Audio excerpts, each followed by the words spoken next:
Nah, di kedalaman dunia Elbaf yang terpisah dari cahaya matahari itu, sejarah kembali menggeliat lagi dalam diam nih. Tempat ini bukan sekedar ruang bawah tanah, melainkan panggung bagi pengungkapan kebenaran lama yang terkubur di balik kejayaan dan kehancuran. Di sana, legenda hidup seperti Gaban, mantan tangan kiri Raja Bajak Laut Roger, mengungkapkan rahasia sejati yang selama ini terlupakan. Housou Kuno Haki bukan hanya alat intimidasi, melainkan senjata utama dalam menghadapi regenerasi abadi milik para elit pemerintahan dunia loh. Semua bermula dari satu titik insiden God Valley 38 tahunan silam. Namun ini bukan sekedar kisah masa lalu. Di dunia atas, badai konflik telah meledak menyapu Elbaf, Marijua, dan langit dunia matahari.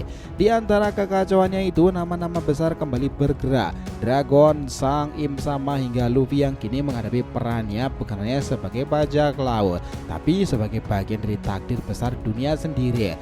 Ketika masa lalu, masa kini, dan masa depan saling bertubrukan, satu pertanyaan menggantung di sana. Siapa yang benar-benar ditakdirkan mengakhiri dominasi pemerintahan dunia? Yos, ini menarik nakama. Selamat datang teman-teman, kita akan bahas alur cerita prediksi fan fiction ini dengan Mimin di sini, Joy Boy The Library of Nika. Let's go, kita mulai ceritanya.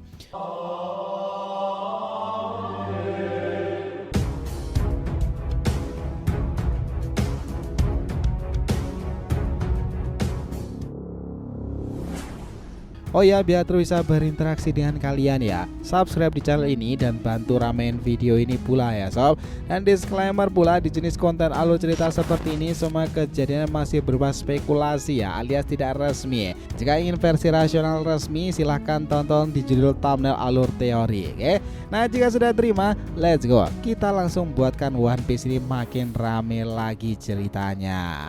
Ingat, di kedalaman dunia bawah Elbaf nakama, suasana yang mencekam masih tersisa meski banyak tokoh telah naik ke dunia matahari. Hanya Luffy, Hajrudin, Loki, Gaban yang masih berada di sana. Momen ini terjadi beberapa menit sebelum peristiwa besar di permukaan dimulai.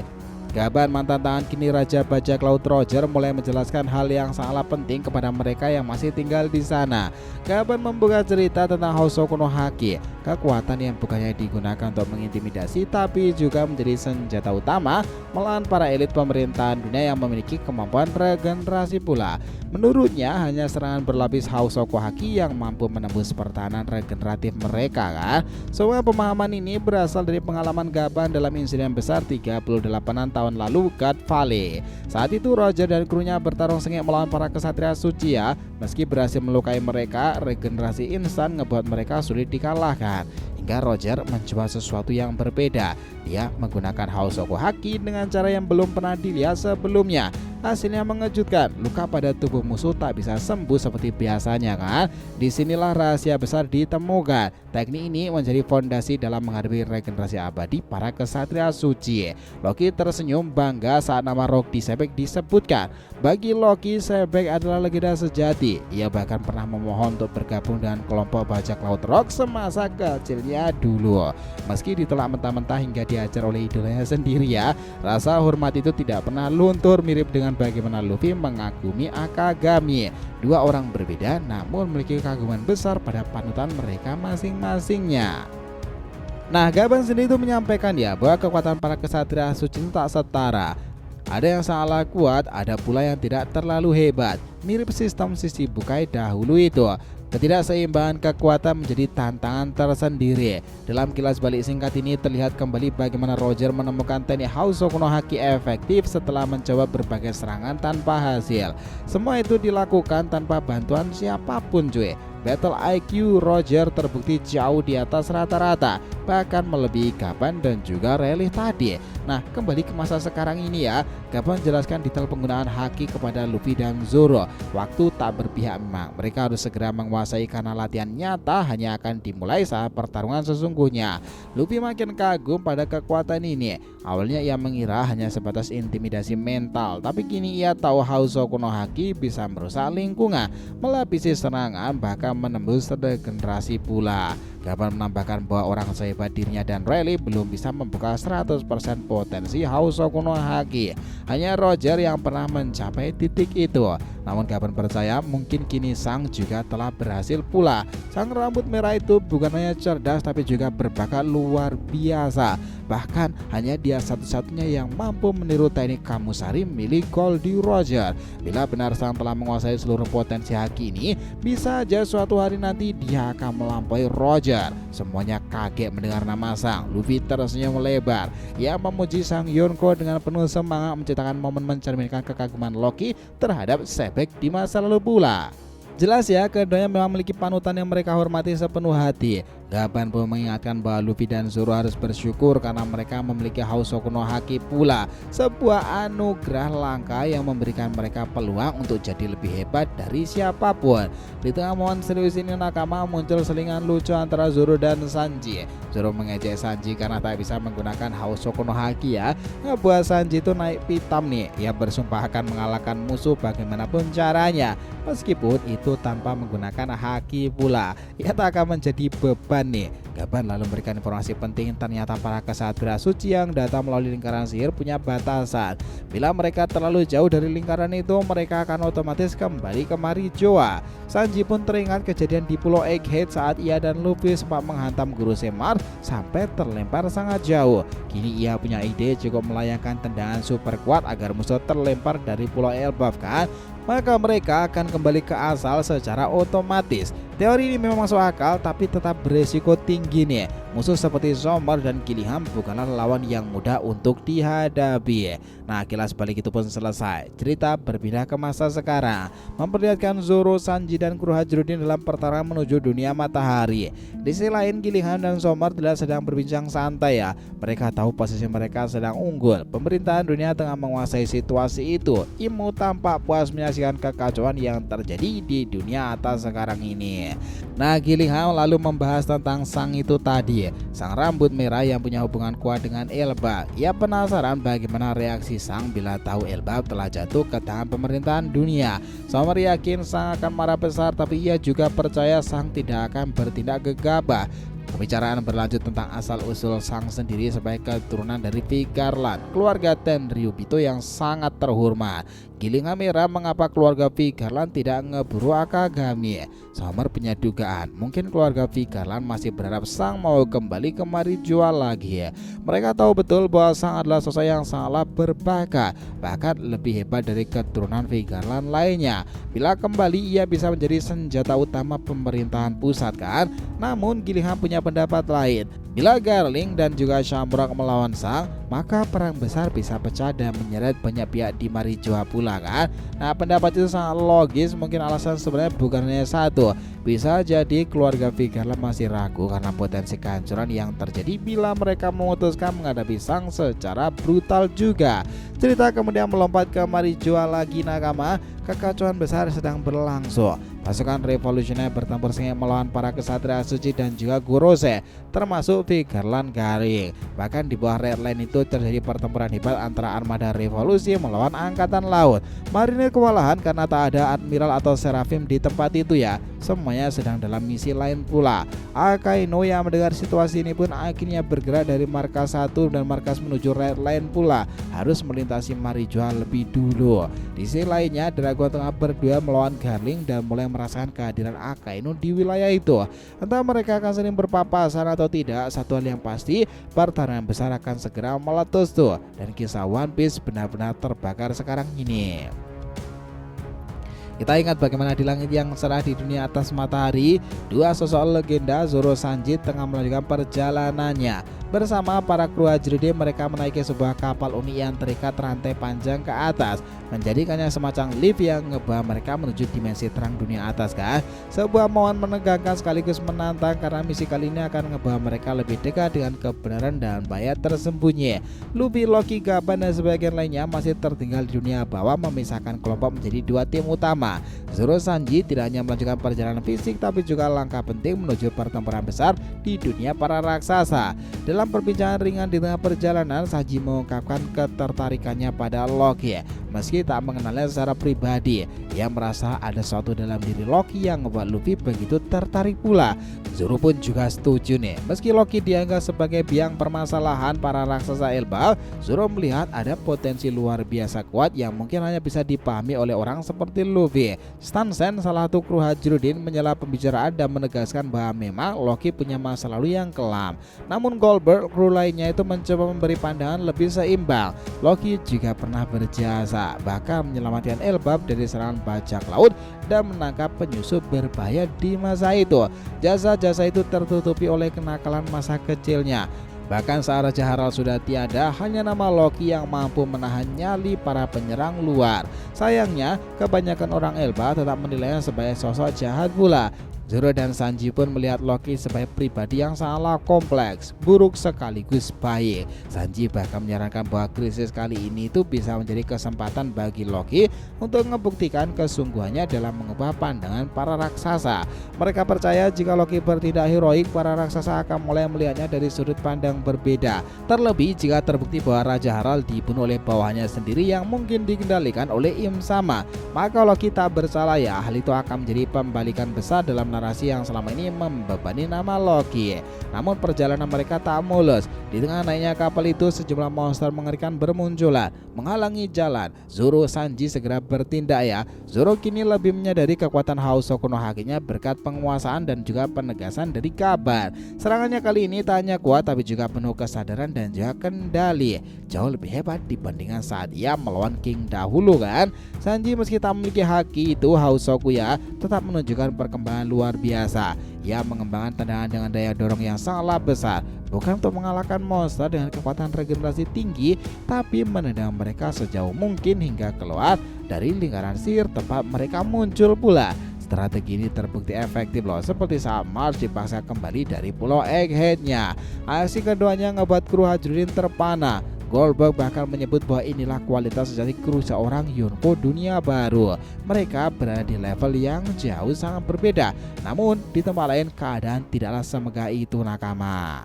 Kita melihat bagaimana Nami dan juga nakama lainnya masih terbelenggu di dunia matahari. Mereka tidak bisa berbuat banyak ya. Nami lalu bertanya pada Brook tentang para kesatria suci itu, karena sebelumnya Brook sempat menyebut mereka. Ternyata Brook memiliki informasi penting. Dulu ia pernah menjadi kepala pasukan kerajaan dan mendengar banyak hal soal Tenryubito dan para kesatria suci lainnya. Para kesatria suci ini bukan sembarangan Tenryubito cuy, melainkan elit tertinggi yang punya kekuatan tempur luar biasa, menguasai kekuatan misterius. Robin menambahkan pula bahwa para kesatria suci sering menjalankan misi penting untuk pemerintahan dunia. Reputasi mereka melampaui CP0. Nami jadi makin panik lagi, apalagi Gunko, salah satu kesatria suci, kini dirasuki sosok misterius yang jauh lebih kuat lagi. Robin menenangkan mereka ya. Ia mengungkapkan fakta menarik dari masa lalu. Dragon, pemimpin pasukan revolusioner, pernah mengalahkan salah satu kesatria suci. Pertarungan itu begitu hebat hingga menyebabkan badai besarnya.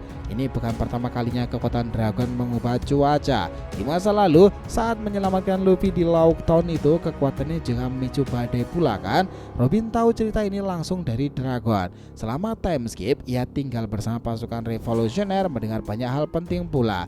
Pertarungan antara Dragon dan kesatria suci yang dikalahkannya adalah simbol bahwa para kesatria suci bukanlah makhluk tak terkalahkan. Jelas ya, mendengarkan itu memberikan sedikit harapan kepada para nakamanya pula. Nah, meski situasi buruk dan nyaris tanpa jalan keluar, Robin meyakinkan mereka bahwa bersama bangsa Elbaf mereka akan bisa memenangkan pertarungan lagi. Kita melihat di daratan Elbaf pertarungan terus berlangsung. Para prajurit raksasa mengalahkan monster mimpi buruk dan raksasa iblis buatan Im Sama dan juga Killingham. Di sisi lainnya, Im Sama dan Killingham yang kini menguasai tubuh Gunko tampak menikmati penderitaan warga Elbaf yang berteriak histeris di tengah kehancurannya. Nah, semua keadaan ini benar-benar kacau balau nakama. Lalu cerita berpindah ke tempat yang jauh ya. Sebuah kota di sebuah pulau asing. Di sebuah bar dua sosok muncul, mereka adalah Lau dan juga Beppo. Laut terlihat telah pulih dari luka-lukanya setelah kekalahan dari Kuroige di Pulau Winner nih. Aksi Roy Beppo yang menelan pil dari chopper untuk memicu mode Zulong meski tanpa bulan purnama menyelamatkan nyawa Lau kala itu. Kini Lau membaca koran-koran yang tertunda nih. Ia menemukan dua berita penting soal Kid yang sudah dikalahkan oleh Sang dan soal Luffy yang kini berada di Pulau Elbafnya menghadapi para kesatria suci kan. Namun tidak ada kabar tentang Im Sama dalam berita itu karena Morgan jelas menyembunyikannya. Lau tahu bahwa dunia sedang bergerak ke arah yang genting. Setelah merenung dan membaca semua berita yang terkumpul, ia memutuskan saatnya untuk bergerak kembali. Kekalahannya dari Kuroige bukanlah akhir, justru menjadi awal dari langkah barunya. Ia akan menyusun strategi berikutnya dan kembali ke panggung dunia. Dengan begitu ini akan menjadi ketegangan yang semakin memuncak lagi nakama. Pertarungan Zoro Sanji di langit, keputusan Nami yang perlahan diredakan Robin, hingga Lau yang siap kembali membuat gebrakan. Keadaan dunia One Piece saat ini sedang memasuki masa paling genting kan. Kekacauan sosok-sosok besar akan ngebawa segalanya menjadi perbedaan. Tepat di atas sana tubuh Gunko melayang ya, di Elbaf dirasui para entitas tertinggi itu, Im Sama sendiri. Melihat hal itu, Saul langsung menyadari bahwa yang sedang melayang itu bukan lagi Gunko, melainkan tubuhnya telah dikuasai oleh sosok misterius penguasa sejati pemerintahan pusat. Dengan suara lirih Saul berbisik, akhirnya dia muncul juga. Kenapa Saul tentang Im Sama? Ya rupanya di masa lalu ia banyak belajar mengenai sejarah kelam dunia melalui buku-buku terlarang dan diskusi dengan para pencari kebenaran. Sebuah kilas balik pun mengungkapkan sebuah rapat rahasia di perpustakaan burung hantu yang mempertemukan para cendekiawan dari berbagai penjuru. Saul satu-satunya raksasa di antara mereka. 3 topik utama dibahas dalam pertemuan itu ya. Pertama, mural misterius di Elbaf yang sebenarnya juga dilakukan oleh Franky, menyimpan gambar-gambar kuno yang menggambarkan pertarungan besar antara dua dunia. Satu menghadirkan musuh berwujud ular dan monster bersayap, sementara yang lain menghadapi Joy Boy dan sekutunya pada entitas jahat tunggal mirip iblis. Topik kedua menyentuh buah iblis legendaris yang dulu disimpan di Elbaf. Di dalam istana kerajaan Kastil Aurus, buah itu dianggap terlalu berbahaya jika jatuh ke tangan yang salah. Dan ketiga, mereka ngebahas keberadaan pemimpin tertinggi pemerintahan dunia. Tak ada yang tahu namanya kan, tapi beberapa peserta menduga bahwa iblis dalam mural dunia kedua adalah sosok yang sama dengan pemimpin dunia saat ini, Im Sama itu tadi. Teka-teki akan dipecahkan sih emang. Kilas balik berakhir dan Saul hanya bisa menyerahkan nasib Elbaf pada takdirnya, sebab apa yang sedang dihadapi kini jauh di luar kekuatan yang dimilikinya. Kekacauan saat ini bahkan melampaui semua bencana besar yang pernah dialami kaum raksasa Elbaf loh. Sementara itu di dunia bawah, Luffy bersama Loki, Gaban, Chopper, Hajrin dan juga Gerd itu masih menunggu sambil mengamati keadaan. Ketika Gaban menyebut Sang sebagai anak yang ditakdirkan, rasa penasaran Luffy itu memang memuncak ya. Gaban pun mulai menceritakan kisah lama dimulai dari insiden besar 38 tahunan lalu. Di pulau yang menjadi pusat insiden itu, Sang ditemukan sebagai sesosok bayi, dikelilingi oleh bajak laut, angkatan laut, bahkan Tenryubito. Informasi mengejutkan datang dari Loki yang mengungkapkan bahwa Sang memiliki saudara kembar dari kalangan kesatria suci kan? Seorang yang pernah melukainya dengan pedang yang bisa berubah menjadi Cerberus, monster berkepala 3 ini. Pedang itu diketahui memiliki kekuatan buah iblis tipe mythical Swan Cerberus pula. Luka yang diderita Loki begitu dalam, apalagi saat itu ia dibatasi oleh rantai batu laut. Namun bahkan dalam kondisi normal, kekuatan Cerberus tetap dianggap mematikan. Loki pun bersumpah akan membalas luka itu suatu hari nanti. Luffy mendesak Gaban melanjutkan penjelasan soal takdir dari Sang. Gaban menyebutkan Sang sebagai sosok penting yang akan ngebawa dewa ke dalam dunia ketiga. Meski dulu hanya ingin jadi bajak laut biasa, takdir telah menuntunnya pada peranan besarnya. Di tengah kekagumannya terhadap Sang, Luffy belum sepenuhnya memahami makna kata-kata itu. Namun Gaban mengungkapkan lebih dalam bahwa kekuatan nikah yang dimiliki Luffy bukanlah kebetulan. Buah iblis itu dulunya direbut Sang dari kapal pemerintahan dunia secara tak sengaja termakan oleh Luffy di desa Fuza. Tapi sesungguhnya buah itulah yang memilih kepada Luffy. Sang pernah membahas hal ini dengan Gaban dan juga Rayleigh. Bahkan Sang menyebut Luffy pernah mengucapkan kalimat yang sama dengan Raja Bajak Laut Goldie Roger, pemimpinnya, kaptennya itu sendiri. Dalam momen-momen tertentu, Sang kerap mengunjungi Gaban di Elbaf dan Rayleigh di Sabaudi untuk bertukar informasi. Cerita pun bergeser ke Marijoa dulu ya. Di sana pertempuran besar sedang berkecamuk antara pasukan revolusioner dan juga kesatria suci lainnya. Kurose pun juga tersebar informasi menjaga tempat-tempat penting sesuai perintah Im Sama. Salah satunya menjaga ruangan tempat topi jerami raksasa disimpan, yang lain menjaga ruangan tahta kosong, dan dua lainnya menjaga pintu menuju dua ruangan rahasia yang diyakini menyimpan Uranus atau harta nasional Marijoa. Nah, di tengah penjagaan itu Nakama, Gorosema dan Jupiter berbicara tentang pertarungan yang sedang berlangsung. Mars mengatakan bahwa Garling belum mengeluarkan seluruh kekuatannya. Jika dia melakukannya, maka Marijoa bisa luluh lantah tuh. Namun Dragon pun belum mengerahkan seluruh kekuatannya pula, karena dia tidak ingin mencelakai para budak dan juga pelayan yang tak bersalah.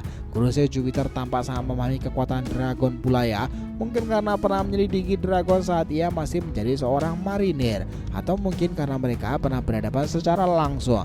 Yang jelas pertarungan saat ini adalah duel seimbang, di mana keduanya menahan kekuatan karena alasan yang berbeda pula. Tapi Morley, anggota pasukan revolusioner, tengah berusaha mengevakuasi semua budak dan pelayan dari Marijoa. Saat itu selesai, Dragon tidak akan menahan diri lagi. Dia akan bertarung habis-habisan tanpa peduli jika istana Tenryubito itu hancur lebur tuh. Inilah strategi cerdas Dragon yang Nakama mengatur waktu dan tempat agar bisa melepaskan kekuatan penuhnya tanpa melukai orang tak berdosa. Begitu evakuasi selesai, tujuan menggulingkan para naga langit akan menjadi prioritas utama ya. Sedangkan Garling yang biasanya tak peduli pada korban sipil, kini juga menahan diri karena mempertahankan keutuhan Marijoa adalah kepentingan pemerintahan dunia. Dari sini Nakama bisa dilihat bahwa pertarungan ini bukan sekedar adu kekuatan loh, tapi juga adu strategi, keyakinan, dan juga harga diri. Benturan-benturan ini akan menjadi pembeda dalam kisah dunia baru, dan ini akan melengkapi bagaimana sejarah sang itu ada hubungannya dengan Vigarland Garling kan. Yos ke depan bakalan menjadi penggambaran menarik nih pada kisah One Piece ke depannya nanti Nakama. Jadi itulah tadi ya bahasan kita mengenai apa yang terjadi pada prediksi-prediksi jalan cerita alur cerita One Piece ke depannya. Terima kasih banyak telah menonton cerita ini sampai akhir. Jika kalian punya pendapat, langsung aja komentar di bawah nih dan kita akan usahakan respon, oke? Sampai jumpa di video selanjutnya Nakama, dan Joy Boy Sang Nika telah kembali ke peradaban One Piece.